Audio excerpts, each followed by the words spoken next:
Салам алейкум Али мырза. Кудай буйрса бүгүнкү жеке бала бакчаңыз куттуу болсун. Ачылышына бизди дагы чакырып койгонуңузга терең ыраазычылык билдиребиз. Алейкум ассалам, рахмат баракат. Алла разы болсун, кош келипсиздер.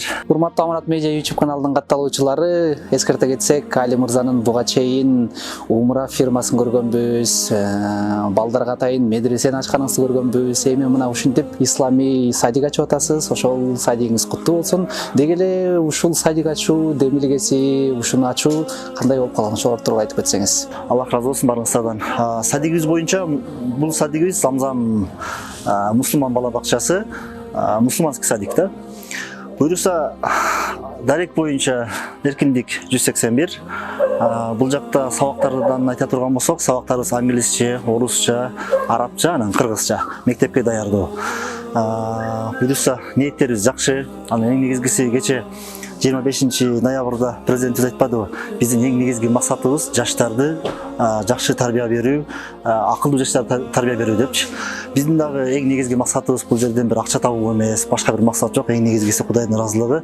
Андан соң эле жакшы бир акылдуу жаштар чыкса, илимдүү, билимдүү жаштар чыкса деген максатта мына ушундай садиктерди ачып, ушунун үстүнөн иштеп атабыз буюрса. Сизди буга чейин Instagram, YouTube баракчаларынан бир гана диний блогер катары таанылчу элек, эми ушул өзүнчө дагы жеке бизнес жаатына кетип атканыңыз бизди абдан сүйүндүрөт. Ушул идея кимден келген, же Али мырза менен иштешип жүрүп садик ачалы деген ниеттер болгонбу? Ушул тууралуу кенен токтолсоңуз. Негизи ооба, мен блогер жаатында медиа тарапта жүргөм. Азыркыга чейин жүрөбүз иншалла. Анан бул идея, бул садикти ачайлы деген идея негизи мен Москвадан келгенде эле ушул Али байке, ушул агаларыбыз мусулманский садик ачайлы деген бир негизде планда жүрүшкөн да. Андан кийин ал жерге мен дагы өзүм идеяларымды айтып, ошону менен эле агаларыбыз менен кеңешип ачууну туура көрдүк. Кудай буйруп, бул артында өтө кыйынчылыктар бар, өтө кыйынчылыктарды көрдүк.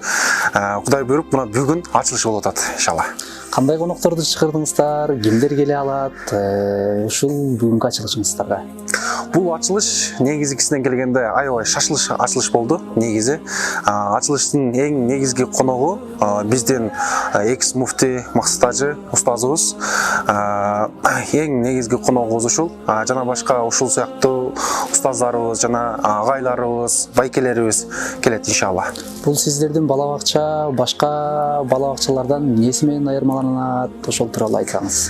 Бул бала бакчанын иншаллах эң эле башкысы ушул талим, адеп, ахлак, тартип. Эң негизгиси ушул 2 жашынан болсо дагы бисмиллах деп динди таанып, адеп ахлакты, кыргыздын үрп адаттарыны жана башка ушул сыяктуу мындай бир кооз мындай бир сабактар дагы алат иншалла. Анан дагы бүт дүйнө таанымы дагы чоңоет иншалла. Английский сабак, орусча сабак, арабча сабак, кыргыз тилинен математика, ушул 5 негизде сабак өтүлөт иншалла.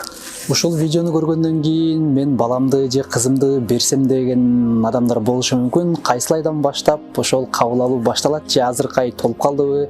Ошол тууралуу кененирээк айтып кетсеңиз. Декабрь айларынын башында иншалла кабыл алуу башталат иншалла. Эгер балдарыңыздарды берем десеңиздер, биз бул жактагы номерлерге жазабыз иншалла. Ушул жакка кенен кайрылсаңыздар болот. Анан арасында мукташтар бар, мүмкүнчүлүгү чектелгендер бар. Ал жагында каралганбы же алар азыр план үстүндөбү? Эң негизгиси биздин максат ушундай болчу. Негизичи учурда азыр садиктердин баалары өтө жогору негизи. Анан эң эле жогорусун мен угуп алып, өзүм ушунчалык таң калдым. 50 000 экен да, айына 50 000 берет экен. Эми байдын балдары чындыгына барат экен. Бирок биздин мындай бир кыргыз элине кээ бирки карапайым элге туура келбей калат экен. Албетте биз мисал келтиргенде бир үй-бүлөдөн 2-3 бала болгон болсо, ал үй-бүлөгө өтө кыйын болуп калат да. Ошондуктан биз ал жакты дагы негизи караганбыз. Сиздердин бала бакчаңыздарга ийгиликтер болсун. Ар дайым ушундай элге, жерге, динге мээнет кылган бала бакчалардан болуп, бир эле филиал эмес, Кыргызстандын ар тарабында мектептер, бала бакчалар сыяктуу нерселер салына берсин. Алла разы болсун, рахмат жан. Чоң рахмат чакырганыңарга, сыйлаганыңарга. Туугандар, бала Алланын улуу неаматы. Алла Тааламдын берген белеги, ырылогон. Ата-энеге пайгамбарыбыз саллаллаху алейхи ва саллям айтат: тарбияланган баладан өткөн белек жок дейт да. Тарбияланган баладан өткөн улуу Алла Тааланын берген жакшылыгы жок. Демек кимге Алла Таалам ошо бир тарбияланган уул, кыз берсе, ал дүйнөдөгү канча байлык, мансап болбосун, андан жогору турат. Ата-энесине күйүмдүү, ата-энесинин көзүнүн кареги, жүзүнүн курсанчылыгы. Кур'ан-ы Каримде бул дуа бар. Роббана хаблана мин ладунка дурриятан тойиба. Робби хабли мин ладунка дурриятан тойиба. Биринчиден Алла Тааладан ыймандуу урпак сураганга биз милдеттүүбүз. Эптеп эле ошо Кудай уул бер, кыз бер дей бербей, жок, токто. Алладан дурриятан тойиба сураш керек экен. Biz göz jum ketkende dagы урпагыбызда ыймандын чырагы өчпөсүн. Биздин белибизден чыккан балдар, кыздар, исламда болсун, ыйманда, уятта болсун, таквалыкта болсун. Алла Таала көрсөткөн жолдо пайгамбарлар алып келген сыратыл мустакимде болсун. Куранды сүйгөн, Куран окуган, Куран жаттагандардан болсун. Анан кийин ошо менен кошумча канча кесип, мансап, байлык башка болсо боло берсин. Бирок мынал негизи ушул биздин өзүбүздүн капиталыбыз, дасмиябыз колдон чыкпаш керек да. Экинчи, Роббана ла тузи кулубана ба'да ид хадайтана ва хаб лана мин ладунка рахма иннака антал ваххаб. Дайым Алла Тааладан сурап туруш керек. Я Алла, өзүңдүн алдыңда мээримдүүлүгүң бергин деп. Алла Тааланын тарабынан мээримдүүлүк сурап туруш керек. Райымдуулук сурап туруш керек. Ya Allah özgöçö bizi to'ra yo'lga salgandan keyin жүрөгүбүздү кыйшайта койбо. Биздин жүрөгүбүз кыйшайып кетпесин депчи.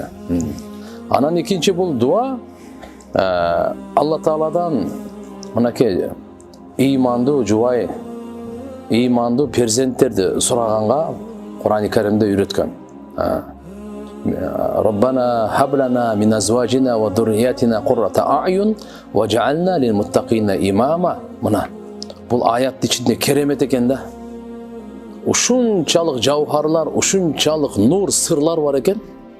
Аяттын ичине кире турган болсун, Кур'анда Алла Таала бир аят менен эле, "Я Алла, бизге ушул менин көзүмдүн кареги, алар аялымы көргөнүмдө, балдарымды көргөндө ошо кубанып турайын" дегенде, муфассириндер, Кур'ан тафсирлечилер айтат, Аллага баш ийгенин көрүп, пайгамбар сүннөтүн аткарын көрүп, Алла Тааланын, Алла Субханаху ва Тааланын ошол буйруктарын аткарганын көрүп, мен кубанып турайын дейт мынакей.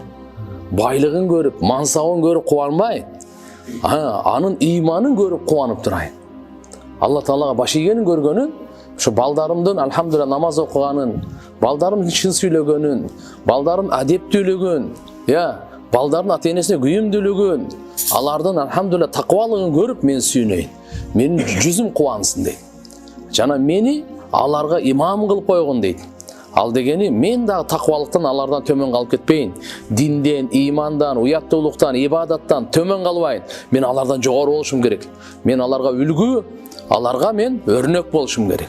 Кудва. Мына Кур'ан-ы Каримде. Бул жерде ошон үчүн балдарды алхамдулилла Таалам бул бергени, балдарга пайгамбар саллаллаху алейхи ва саллям өзгөчө мамиле кылат эле. Пайгамбар саллаллаху алейхи ва саллям кичинекейлерге райым кылбаган, бизден эмес деп айтып койгон. Бир жолу небересин эркелетип атса, бир сахаба келип, "Я Расулуллах, мен 10 балам бар. Бирөөсүн да мындай эркелеткен эмесмин. Бирөөсүн да өпкөн эмесмин." Пайгамбарыбыз айтат, "Кимдин жүрөгүнөн Алла райымдуулук алып койсо, аны эмне кылайын мен" дейт. Райым кылбаганга райым кылынбайт дейт да. Кара. Пайгамбарыбыз хутба айтып атат, жумада хут. Хасан Хусейн разияллаху анхума. Экөөбүрүз келип калып, хутбаны токтотуп эле түшүп кетип калды. Баланы кара. Минип алат эле, ойнотот эле. Ошон үчүн иншалла бул балдар биздин келечегибиз. Кудай кааласа иншалла биздин балдар, кыздарыбыз ошол тамак эң биринчи алкымда. Кичинекей кезинен эле алкымы таза кетсе, адалдан кетсе, жана жакшы тарбиялуу сөздөр, музыка, ыр, балакат-салакаттарды кулагына киргизе бербей, ушундай алхамдулилла пайдалуу, келечегине, жашоосуна пайдалуу, билимди, өзүбүздүн, мисалы алхамдулилла динибиздин баалуулуктарын, жана улуттук өзгөчөлүктөр бар. Урпадат каада салттагы алхамдулилла биздин баалык өзгөчөлүктөрүбүз бар. Ошолорду да кошо айта кете турган болсок, буюрса иншалла балдар аябай мыкты болот. эми акырында сөзүмдүн аягында айтармын, бул уюштуруучуларга ошол мынакей Замзам бала бакчасына жакшылык каалап, жакшылык тилек кылып, ушундай командаңарга Алла таала береке берсин. Кудай кааласа мындай ар бир ошо шаардын бурчтарында, Кыргызстан боюнча дагы келечекте ушундай бир сеть кылып, иншалла, жакшы ачып, иншалла, канча жумуш орду менен камсыздалат. Келиндерибиз бар, кыздарыбыз бар. Алар тарбия менен алек болсун.